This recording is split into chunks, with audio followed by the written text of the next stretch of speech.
IsReal News. This is the evening brief for Friday, April 10th. Israel's political leadership has outlined new objectives for the military campaign against Hezbollah in Lebanon. According to a document sent to Israel's security establishment, the goals include significantly reducing rocket fire, pushing back the threat of anti-tank attacks and cross-border raids, and stabilizing a stronger defensive line along the northern border. The strategy also aims to pressure the Lebanese government to accelerate the disarmament of Hezbollah. Despite ongoing Israeli operations, Hezbollah continues to fire rockets and drones toward northern Israeli communities. Dozens of projectiles were launched today, striking areas including Misgav Am, Nahariya, Deir al-Assad, and Safad. No injuries were reported in those incidents, though significant damage was recorded. The Israeli military says recent strikes on Hezbollah field command centers eliminated roughly 200 militants. A development officials say is weakening the group's ability to manage operations. Still, rocket fire continues, and the Israeli army remains focused on targeting remaining launch capabilities. 2 Israeli soldiers were also injured today in central Lebanon after fragments from an explosive drone struck their position. At the same time, diplomatic activity is beginning to take shape. Initial contact has taken place between the Israeli and Lebanese ambassadors in Washington, mediated by the United States. The two sides have agreed to hold a first meeting on Tuesday to discuss a ceasefire and the possible start of formal negotiations.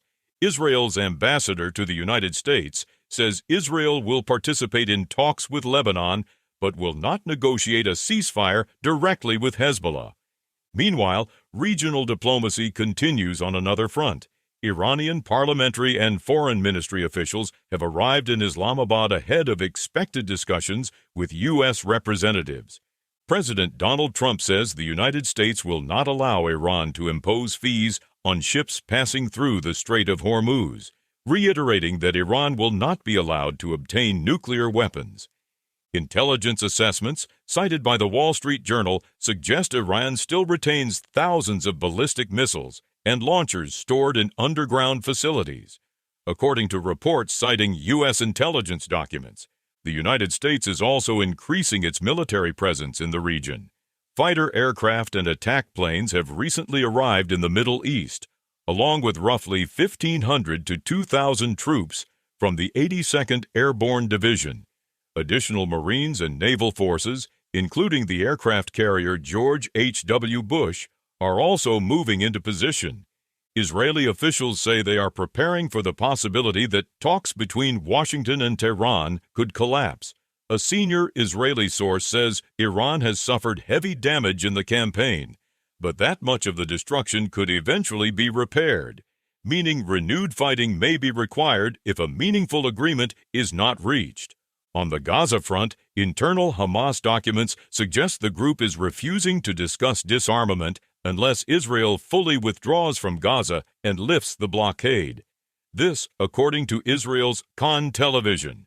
Israeli officials say the proposal is unlikely to be accepted and that military planning is underway in case fighting resumes in the territory. In economic news, U.S. markets ended the day mixed, but recorded their strongest weekly performance since November as investors continued to monitor a fragile ceasefire between the United States and Iran. And in space, NASA's Artemis II mission has successfully concluded. The Orion capsule splashed down in the Pacific Ocean after a 10-day mission that sent astronauts around the moon for the first time in more than half a century.